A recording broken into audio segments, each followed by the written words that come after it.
X is for exotics. And I got a question, and this is a question I do get quite a lot, and that's how to start an exotic pet YouTube channel starting off from double goose eggs. No subscribers, no views.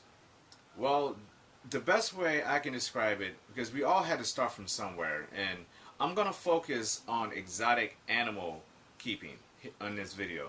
Exotic animal keeping for our YouTube channel, because it's unique. It's not like some of the other channels you see out there where even going so far as talking about like fish. I mean, people are really interested in stuff like fish and things like that. You're already starting off with a bit of a challenge because you want to show off animals that aren't very popular to begin with overall, based upon the public's reaction to them. If you go out to a grocery store somewhere, ask 10 people if they would ever own an exotic animal, meaning a snake. Let's just say a snake. Let's not even get to spiders and tarantulas and things like that. If you ask somebody, would you ever own a snake?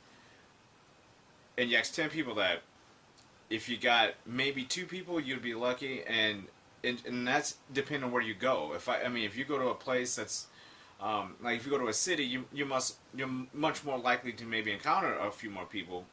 But that's all geographical kind of things, and I kind of look at YouTube that exact same way. That was my approach going in. I had to assume that most people who watch my vids weren't going to know much about what they were going to see in the video. Meaning, I didn't expect a lot of people when I first started out who owned exotic pets to subscribe to me.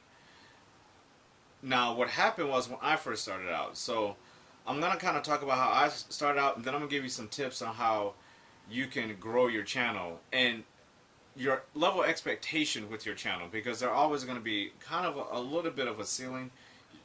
That's for the people who are the best of the best out there, and we'll get into that later. But I'm going to talk about quickly my origins of how I started my channel from what I call the YouTube double goose eggs, which is no subscribers and no views on my videos. And then we're going to start talking about that first. So my journey began, I acquired my very first tarantula, and I didn't even think I was going to actually start a channel. I'm a filmmaker. My ultimate goal in life is to finish film school and to create films, but my true passion, which not a lot of people know, is that I'm a writer. I actually write. I love to write creative stories and things like that, and that crosses over into film. If you've seen any of my vids editing wise, editing is like it's a big passion of mine. I love editing. I love creating art through film, and I consider myself a filmmaker first and foremost. But to go beyond that, I consider myself a storyteller, which is why with my vids, I'm always trying to tell somewhat of a story. And I'm going to tell you how you can kind of incorporate that into your videos. Now, this video, if you're an established YouTuber, you're not going to get anything from this video. Not that you should watch it, but obviously you're going to be very bored because this is very basic stuff for beginners. This is for beginners. This is for people who are aspiring to gain a little piece of the YouTube world as far as sharing their stuff visually through videos and not just through pictures on Instagram and short little snippet videos on Facebook. They want to actually document and do vlogs and blogs and show off their animals to other animal enthusiasts and also people who may be looking to get into the hobby. They want to show you kind of their experience, and that's kind of what my channel has always been about, is the experience of starting from day one to where I'm at now and the journey through that. When I go back to my very first vid, and I'll put a link in the description to the very first vid I ever did on YouTube. Look at the quality of that video and how it's done compared to one of my most recent animal vids. Everything you see in there was all trial and error, failure after failure, learning how to create stuff, and the ebbs and flow of getting views and not getting views and losing subscribers and gaining subscribers. All that had to start with one simple concept, and that's just go ahead and make your video. Don't be apprehensive, don't procrastinate it, don't be afraid, don't be shy, don't be timid. If you're going to do it, if it's in your brain, you'll never get out of your brain. You'll never forgive yourself for not doing it. So just make that first video. YouTube was a lot different back then when I first started out than it is now. You know, YouTube is all about now forcing the best videos in your face, the best subscribers, those guys, you know, YouTube celebrities now. Wasn't like that when I started. When I first started out, you could be somebody from St. Louis, Missouri, and you could gain a ton of subscribers and make a lot of money. That's not so much the case now. It's a lot different now. I know, and people who've come in maybe in the last 2 or 3 years don't really know what that's like. But anybody who's started videos 5 years and beyond that time, it's a completely different world. The way I approach my videos and how I'm going to let people see them and how I structure them is completely different than how I did it 5 years ago. A few pointers and some of the mistakes that I had, I wish people would have told me when I first started out is, yes, you have to have a good camera, but you can make up for the fact that you don't have the best camera in the world if you have good lighting. Good lighting is the key to a lot of it, especially when you deal with animals, because you are competing with people who have professional photographers and film crews that come in and film the exact same animal you're trying to share. And you're going to get blasted, unfortunately, because YouTube is a very negative place, and we're going to talk about dislikes in a minute, how easy it is for people to kind of deter you from making any progress and being proud of what you're making, because it's too easy for them to press the dislike button, but I'll talk about that in a second. Make sure your lighting is on point. Make sure you're telling something, even though you're passionate about it, you still want people to watch the entire vid. You don't want to make a 10-minute video, which I would go shorter. If you're first starting out, I would go 3 to 5 minutes. I would not hit over 5 minutes. You even see with my videos, most of them average around 5 minutes, 5 to 7 minutes. If it starts hitting 10 minutes, it's mostly a vid like this where I'm talking.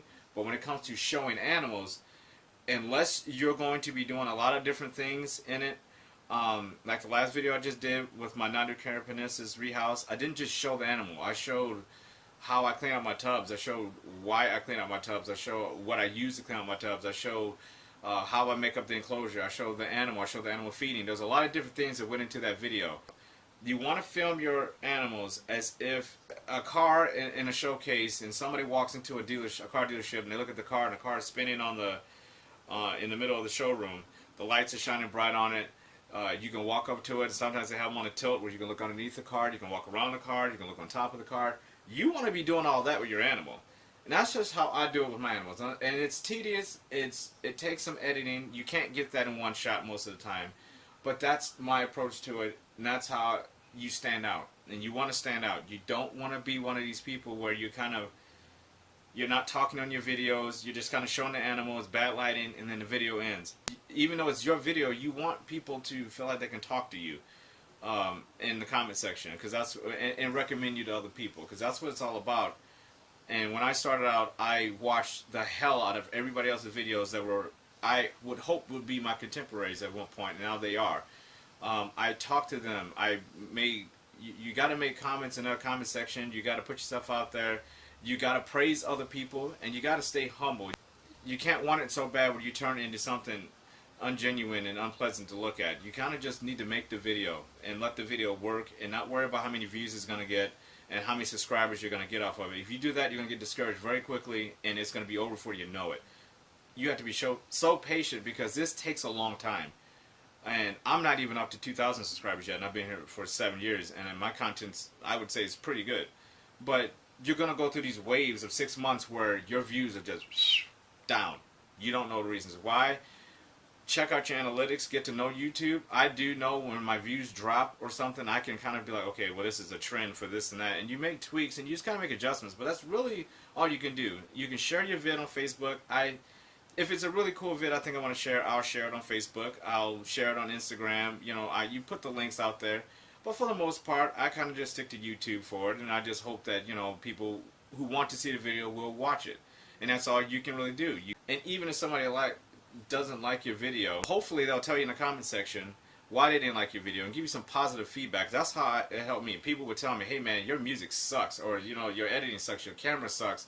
You don't get discouraged by it. If it sucks, it sucks. Recognize it and be like, okay, it sucks. I gotta stop. You know, I gotta change this or whatever. Don't be afraid to change your method. Don't be stubborn. You can't be stubborn. When things aren't working for me, or I feel like something needs to change, believe me, I'll change it. And anybody who's been on my videos, been subscribed to me, they know that I kind of adjust to my audience. But for the most part, my videos are very educational, so I don't really worry about my views at all. over time my views do extremely well, and you know I've gotten views of up to almost 90,000, almost up to 100,000 views on some vids, and I have vids where I have 15 views. It's just the way it goes, you know. You just got to make the video, and unfortunately, negativity sells on YouTube, so to speak. People like controversies, people like negativity, and people will get on your video and press the dislike button. Now, I personally hate the fact that people can dislike your videos on YouTube without leaving a comment of why. I think there should be something in there in place where if the only way to truly dislike somebody's video, you have to leave a comment below why you didn't like the video. Basically, you just had to make a comment, even if it's a big, you know, middle finger, or you know somebody's telling you to fuck off. You know, if it's down there in the bottom of that comment section, guess what? It doesn't matter if they even give you any feedback. You're identifying who they are. So it's a little bit more of a not so much hiding behind your keyboard type of deal, where you're saying not only am I leaving a dislike, but you get to know who these people are. You can't just give a dislike for a dislike and not give somebody healthy feedback about what you didn't like. And unfortunately, that's the case. You know, people can press the dislike button and not even tell you why they did it. You know, and that just goes with the territory. And I wish some of the stuff I'm saying in this video I would have heard when I first started out. Because when I first started out, things were very discouraging. Things were not what I thought they were going to be. And people tell you, oh, get a YouTube channel and you'll be great. I've had friends who no longer make videos because they just couldn't take the fact that, you know, they were getting 2 to 10, you know, views on vids that they thought were awesome. And a lot of times those vids were awesome. They just, you know, it's just the way it goes. You don't have a lot of time to get those initial views in. You only got like 48 hours. 72 tops if you're lucky, to get those initial bursts of excitement about each vid that you drop. So my approach, and this was what works for me, I like to make sure that whatever I put on screen is something from beginning to end is going to keep the interest of the audience. But it's also something that's personal to me that I enjoy sharing, so you get the passion behind it, and the lighting's good, and the audio is as good as it can possibly be. Audio is a huge thing. People tend to struggle with that, but that's not going to deter it. At the end of the day, what you want is a video that people are going to, over the long run, over the course of years, still be watching. Your channel will be something over the course of years that people will still be watching. It's not always about the here and now. It's about what can you provide for people coming in to watch your vid years from now, which all of my vids are educational. That's how I view them. They're educational vids, so that means every video I make, I know years from now, as long as my channel is up, people are going to be learning from my videos. And that's my personal goal. I don't care about upfront views. It doesn't matter to me. I don't do YouTube for money, even though I do make money from YouTube. But a lot of those money that I make from YouTube is coming from videos that I've done years ago, you know, and it's not always about the here and now. You want to create a nice, good collection of videos. You want to have a nice, clean, respectable channel, and you want to be able to let people see who you are. You need to fail in front of people. You need to have some videos where it's horrible, and you got to have some videos in there where people are like, okay, he can also produce really, really good videos. And like I said, because it's Exotic Pets, you are competing with a lot of people out there who do this extremely well. They're well established. They've been doing it for a long time. And unfortunately, if you're posting a snake video, you're competing against that. And you're not going to really, you know, leapfrog them. They just have too much more to offer. If you have a collection of 20 ball pythons and somebody has a collection of 200, they have a lot more content than they can share and upload a lot more regularly than you do without your channel becoming stale. So again, when I first started out, when I had one tarantula, when I made my first video, I literally had one tarantula. And now I have a whole collection of diverse animals. I have geckos and ball pythons and carpet python. I have bearded dragon. I have tarantulas. I have all kinds of things. You know, my cockatiel. I can go on and on and on. As that collection grew, my channel grew, and people from all walks of life came to, you know, to look at some of these videos. So I don't just do animal videos. I do all kinds of things. People ask me to make actual music videos, some of the music that was on my videos. And so you want to take the approach that it's going to be an exotic pet channel, but you can do a whole lot of other things. You can think outside of the box and do a whole lot of other things with that. If you're the type of person this is something you want to do, you just have to be prepared for a very slow crawl at the beginning. That's not for everybody. You might, on the very first vid, have something so extremely interesting that you leapfrog all that stuff. And that's what's so good about it. If you believe in yourself and you think you can make a very good vid right off the bat, there shouldn't be anything stopping you. Just drop the vid, and you keep dropping them, you talk to people, you watch other vids.